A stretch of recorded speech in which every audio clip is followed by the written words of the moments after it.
Go. Bismillahirrahmanirrahim. Assalamualaikum warahmatullahi wabarakatuh. Perkenalkan, saya Desi Ayu Setiawati, NIM 203220064, jurusan Pendidikan Guru Madrasah Ibtidaiyah, semester 3, kelas B. Video ini dibuat untuk memenuhi tugas studi fikih. Oke, pertama saya akan menjelaskan mengenai fikih, hukum Islam, dan syariat. Fikih yaitu pengetahuan mengenai hukum-hukum syariat Islam serta penafsiran tentang hukum yang dilakukan oleh manusia.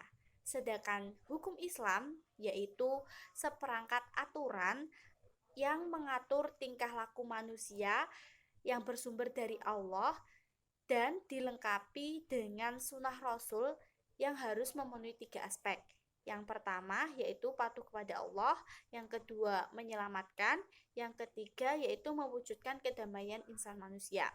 Sedangkan syariat yaitu semua yang disebut dalam Al-Quran dan hadis yang menjadi pedoman bagi umat Islam. Syariat merupakan perincian dari batasan-batasan hukum. Nah, hukum dibagi menjadi 2, yaitu taklifi dan wad'i. Taklifi berisi wajib, haram, mubah, sunnah, dan makruh. Sedangkan wad'i yaitu batal, sah, al-man'u, penghalang, syarat, dan rukasah. Nah, tadi hukum Islam juga berarti aturan yang ditetapkan atau diadopsi dari Islam untuk wilayah tertentu. Selanjutnya yaitu fikih, usul fikih, dan qawaid al-fiqliyah. Tadi sudah dijelaskan di depan mengenai fikih, yaitu kumpulan atau ketetapan hukum syara yang berkenang dengan perbuatan manusia diambil dari dalil yang jelas dan terperinci. Sedangkan usul fikih yaitu ilmu yang membahas tentang kaidah-kaidah yang digunakan dalam penetapan hukum syara.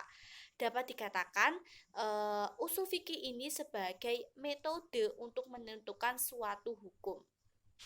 Nah, sedangkan qawaid al-fiqliyah adalah dasar-dasar fikih yang bersifat umum. Nah, fikih, usul fikih, qawaid al-fiqliyah ini dapat dicontoh umumnya seperti pabrik, produk, dan hasilnya makanan dan minuman.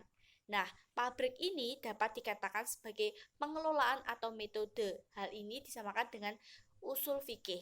Sedangkan produk atau hasil itu merupakan fikih. Dan makanan dan minuman atau pengelompokan tersebut dinamakan dengan qawaid al-fiqliyah. Selanjutnya yaitu ijtihad. Ijtihad adalah usaha yang dilakukan manusia secara sungguh-sungguh untuk mengidentifikasi suatu masalah dengan menetapkan suatu hukum. Ijtihad memiliki tujuan yaitu untuk mencari solusi dari suatu masalah yang belum dijelaskan secara terperinci oleh Al-Quran dan hadis. Nah, sumber dari ijtihad yaitu ada 3.